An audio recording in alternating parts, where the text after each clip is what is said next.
Hey guys, it's Ray here. Welcome to Interrupting Sports, the show devoted to inspiring positive change. This is Season 1, Episode 2, and today I'm excited to talk to you all about what it means to be the change in sports. So before we talk about how to be the change and what that actually means, let's take a look at the current state of the sports industry. So what EDI efforts are being put in place? So we're going to start off with the big guys here. We're going to look at MLSE, Maple Leaf Sports and Entertainment. So for those of you who are unaware of the MLSE organization, they own all the Toronto sports teams. So they own the Toronto Maple Leafs, the NHL team. They own the Toronto Raptors, NBA team. They own the Toronto Blue Jays, MLB, Toronto FC, as well as Toronto Argos. They also own a bunch of venues such as Scotiabank Arena and BMO Field. In early February, they released their EDI commitment open letter, which reads, "Included with this letter is MLSE's equity, diversity, and inclusion commitment to address systemic racism and to advance social justice. It is our promise to our community, to our fans, to our partners, and to our employees. We know that changing attitudes will require a spectrum of actions and our collective commitment to speak up and not watch on the sidelines as these structural disparities persist.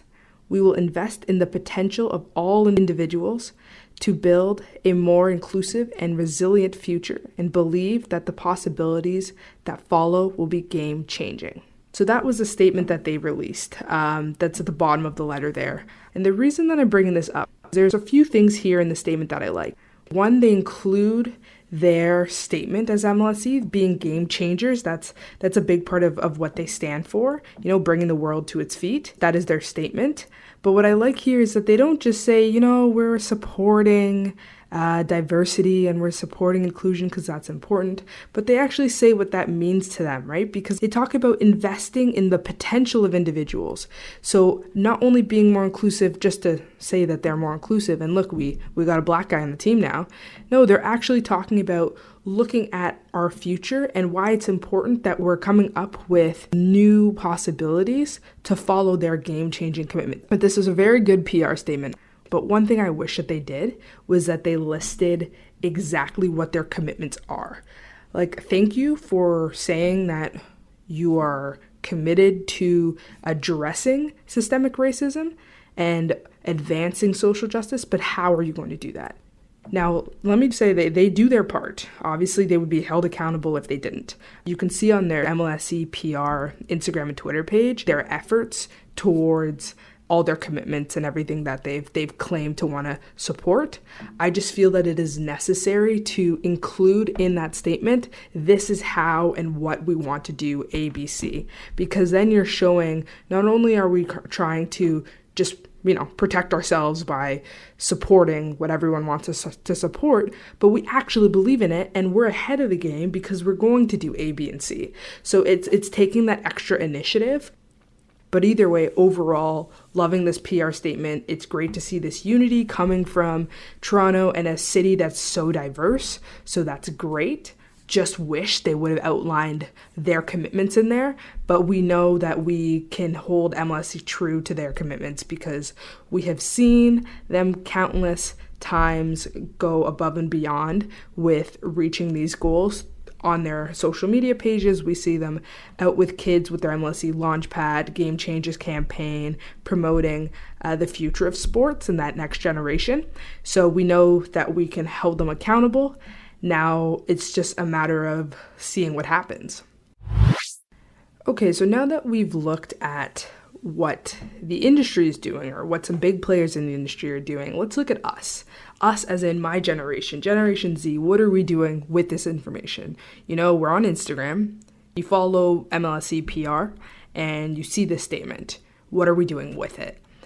So looking at myself, I'm liking the photo, I'm sharing this, I'm saying this is great. Look at what such great and big organizations that have so much influence in the industry are doing. Love to see it. Posting it on my story, maybe also share it to Facebook, and then I go on with my day. Sound familiar? I bet it does. Social media is a great tool. It is a phenomenal for awareness. We are spreading the word and we are sharing stories. It's phenomenal.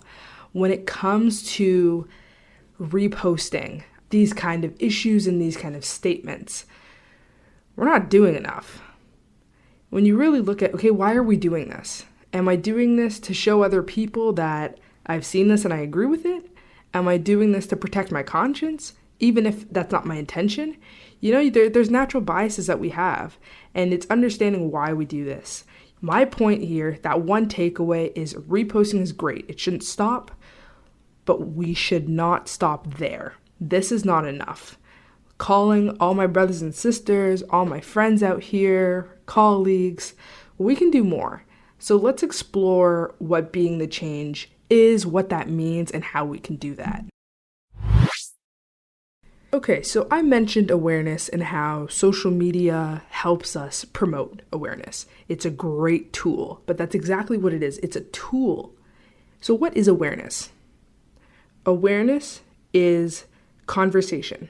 It's bringing ideas into light and it's sharing stories. And that's why social media is the perfect tool to bring about awareness, especially in this digital world. But we must make clear that awareness does not equal change. Just because you say something doesn't mean now things are going to change. There's a difference between identifying issues and solving them. Awareness, what it does, it promotes action. And it's action that leads to change. So rather than using awareness to be our end goal, okay, great, like I've told everybody Black Lives Matter, okay, great, hurrah. How about, guys, this is Black Lives Matter, this is what it's all about, and this is why it's important to me. Now this is what I'm going to do to contribute to that effort. Because those small contributions, that's what's leading to change. That right there, that's the difference. So we need to learn how to use social media as an awareness tool to bring about action and lead to change. I want to make sure I'm really getting my point across here. So I'm just going to use a little sports analogy here to really get you guys to understand why I believe awareness does not equal change and why it's awareness that promotes action and it's action that leads to change. So think about that kid at tryouts that gets cut every single year. He or she comes back every single year, tryouts, hoping that this will be the year and gets cut every single year. So my question for you is, when will it be the year? When will it be the year that kid gets another shot and that's the day that he's not cut? When will it be the year? Well, it'll be the year when that kid takes that next step to push themselves to another level by changing their strategy. It's not about just showing up. Showing up is a great first step. But if you're continuously over and over again trying something and it's not working, well, you got to do something different. You still tackle the problem, but you got to look at it at a different way. Once that kid who gets cut every year realizes that, that's when the change comes. So like I said, it's not just about awareness. It's about putting that awareness into action, because when there's action, there's change. Okay, so the reason I'm talking about this is one thing I'm finding personally with all this awareness, there's so much on social media. It's crowded because everybody needs help and there's some social justice issue everywhere. Now, it's so much to consume. So the reason I'm really bringing this up is because I think we need to stray away from this circular conversation. We're all talking about the same thing, then we're going back. We're saying, this is the issue, this is a problem, why do we let this happen, da-da-da-da-da. And then you know what? Someone else dies, someone else gets fired, someone else is turned away, and then we talk about it again, over and over again. And so it's just constant awareness, circular conversation. We're not actually getting anywhere. It's great with awareness that we're bringing about hope, but to take that next step, we actually need to leap into action. So, for example, look at myself with this podcast, striving to get my generation not only to talk about these things, but to do something. Instead of me just scrolling mindlessly on Instagram and thinking, oh man, I wish I could say something to help inspire my friends and family and colleagues to do something about this, including myself. I'm like, you know what, I'm going to do it and I'm going to talk about it. And that's exactly what I'm doing here. So that's exactly what I would love to see from you guys, doing your part in something you're passionate about. Instead of just talking about the issues, start there and keep going. Take a leap of faith and try something. So when I said we need to change strategy, we need to pivot. When we're talking about pivoting, we're talking about working smarter, not just working harder, working smarter. We should do both. You should work harder and smarter. How do we do that? We have to adapt. We need to develop this ability to adapt to a situation and put the most effective resources to use. So recognize when something's not working and understand that, you know what? It's okay to go back to the drawing board. And that is when you can get out of this mindset and this mentality that one size fits all. That's not how the world works. Every situation you have to apply a different strategy. It might be based on the previous, and that's great. It makes our life a lot easier, but every situation is different. So we talked about working smarter. So I want to mention now a social media campaign from a couple years back. I believe it was 2018 that totally resonated with me. It was a social media campaign. It was the USTA social media Embrace All campaign. So USTA is a US Tennis Association. So their statement, and I'll read it to you guys now to explain exactly what occurred here, and then we'll talk about why I'm mentioning this and why this is relevant to our discussion today. So the USTA banded together with women's sports, a whole bunch of different leagues, including the WNBA, National Pro Fast Pitch, and the Canadian Women's Hockey. So the goal here was to harness the power of women's sport to create a future of, by, and for strong women, which absolutely goes straight to my core. Absolutely love to see that kind of language. So the USTA Embrace All campaign, they were defined by one statement. It was that the only thing that separates us from each other is the net. So that's awesome. You're banding together a variety of sports here, and you're representing all women, for women, by women. It's powerful and it's intentional. Absolutely love to see that. So the reason I'm mentioning this is because this is the ability to take the use of social media to another level. So here they released a bunch of videos with current and former US tennis stars, namely Serena Williams, among many others. And they were successful in bringing about reach, awareness, and conversation to taking those next steps. So why am I mentioning this? This is relevant because it's easy to identify issues. What is hard is holding ourselves accountable for changing. So why I love this campaign is their mission here. They didn't just release these videos and, bring all the leagues together and say, woo, Embrace All campaign. They did that, but that's not where it stopped.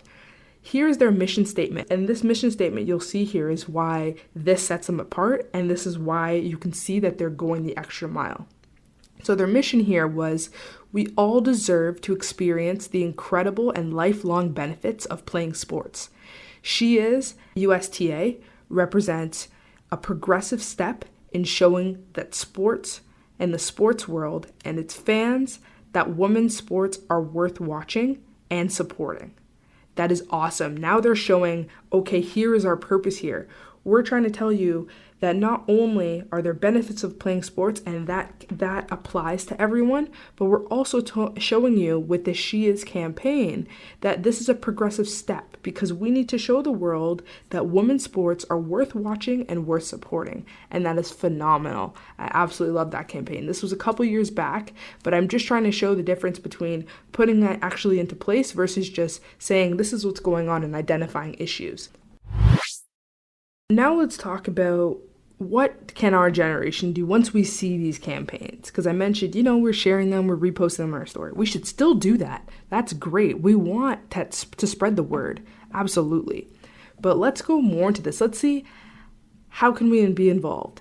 And I would say the best thing that you can do, and it's something I'm reminding myself every day, is when you see these campaigns, get in touch with these people, anybody in the community, and literally ask one question. How can I help? How can I help? What can I do to contribute it? Can I mention it on my podcast? Can I mention it in my next class? Is there an opportunity to volunteer? What can I do that will help you out and actually help us progress? into getting towards achieving this purpose and reaching our mission goals. So that's my best advice when it comes to that.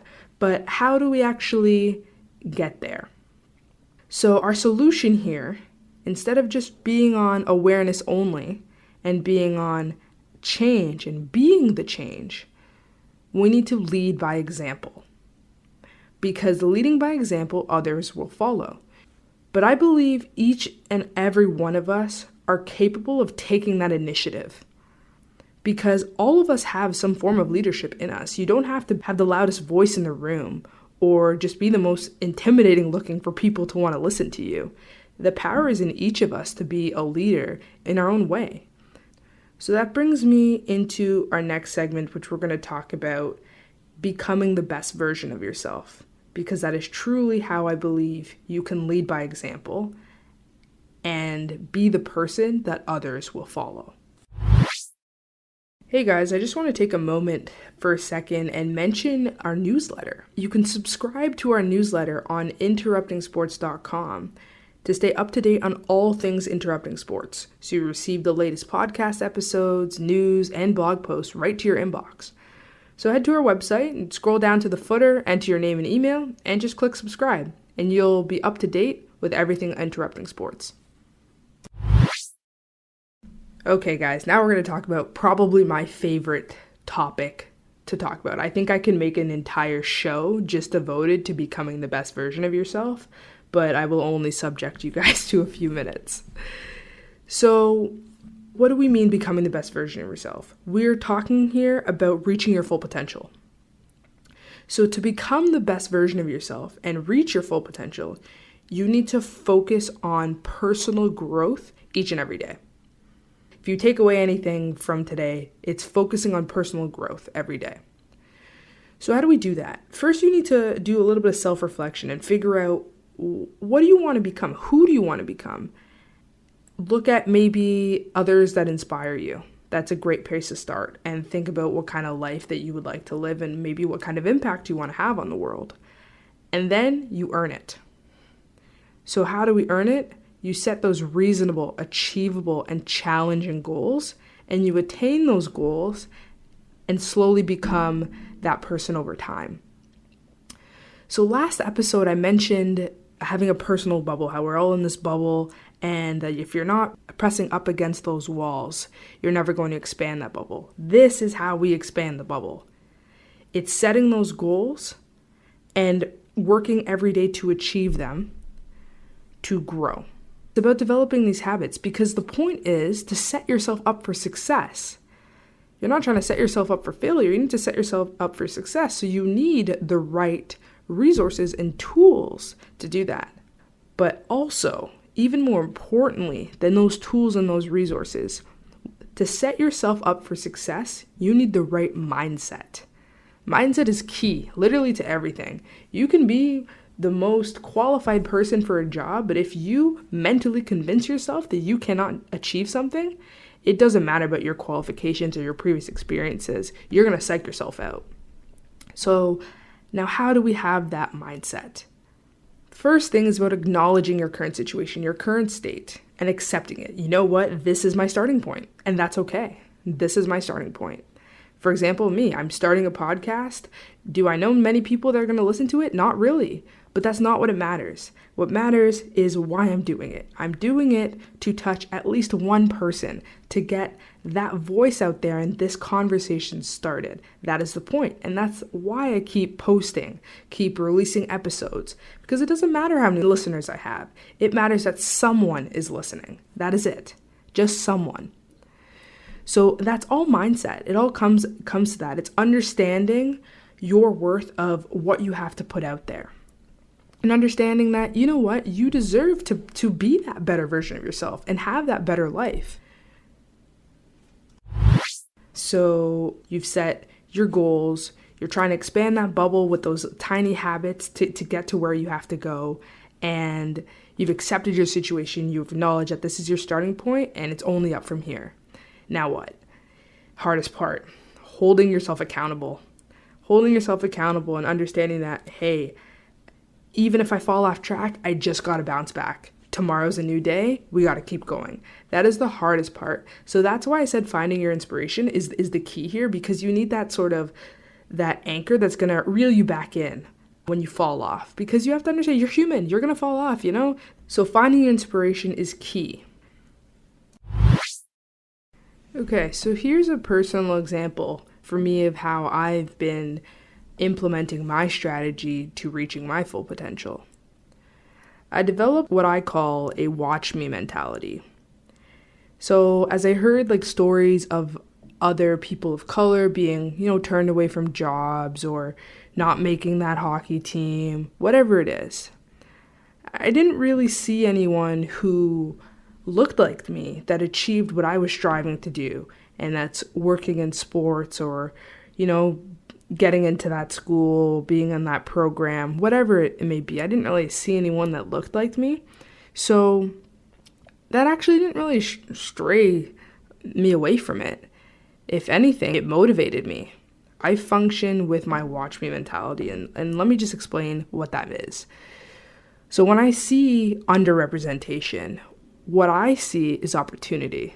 So when I see, there's no one on that team that has what I have to offer, I develop a watch me mentality, because I say, you know what? Watch me. I'm going to do it. I'm going to do it. I say I'm going to start a podcast, and what do? I do it. Is it going to be successful? Who knows? Who cares? It doesn't matter. The point is, I'm saying that I'm going to do something, I'm holding myself accountable, and I'm trying it, and I'm doing something. And it's for me and only me. It doesn't matter about other people. It doesn't matter what other people think. It doesn't even matter if you get there. What matters is the fact that you're actually trying. And that's that effort right there. That's when you're challenging your personal bubble. That's that opportunity to expand. So how did I do that? I focused on what I had to offer, and I made it abundantly clear that I had value to add. I didn't just tell them. Of course you tell them, but you have to do more than that. You have to show them. They say for a reason, actions speak louder than words, and that's exactly what we're talking here. So I use this watch me mentality to challenge myself, to reach my full potential, and to become that better version of myself each and every day. Small little things that I say, I would love to do that. What can I do now, today? Even a small thing to reach that. So why is this relevant? It's because when you are pushing yourself and pushing your limits, and people see that you're pushing your limits, they want to hop on your grind. So when others see what's possible through what you're achieving, their dreams now become more achievable in their minds. So how does this relate to sports? The reason I'm talking about leading by example, reaching your full potential, becoming the best version of yourself, why is this all relevant? It's because change comes with the right leadership. Change comes with the right leadership. For example, look at Toronto Raptors. You can't say that 2019, that Raptors championship win, did not come from Kawhi Leonard. Can't say that. Kawhi Leonard brought something to the team that was missing. And it was enough to bring them all the way to the championship and to win it. Did every member of that team contribute? Yes, 100%. But how they were able to get to that level is because Kawhi, among other players, not just Kawhi, I'm just focusing on one player here, but Kawhi brought out those best versions of yourself, because look how hard he trains, look at that skill, look how many points he's putting down. And you're looking at yourself and you're looking like, I can do better. I can do that too. And when everybody's doing that, collectively, you're better. And that's exactly why we need to lead by example. Because with leading by example, through reaching your full potential and pushing your limits and becoming that best version of yourself, we can therefore stop this one-size-fits-all mentality where we're simply bringing awareness to issues and identifying them, but we're taking that leap and taking that action step to promoting change. And that is the goal here. So what I want you guys to take away from this episode today is understanding that we can do more than share a post on our Instagram stories. We can walk the walk. We can go that extra mile. We can lead by example rather than simply waiting for change and sitting back on the sidelines. We can actually do something. And if we don't know what to do, you ask, how can I help? Once you know what you can do, you lead by example. You develop that growth mindset to becoming the best version of you. And once you're doing that, you'll see yourself developing those small habits. And over time, that will transform us. And that is what will inspire other people to do the same. All right, guys, that brings us to the end of today's episode. Thank you for taking the time to tune in. Please show some love to your favorite podcast by following us on Instagram at Interrupting Sports. I'll leave you guys today the same way I did last week with one last piece of advice. Be the person today that you want to be tomorrow. Thanks, guys. See you next week.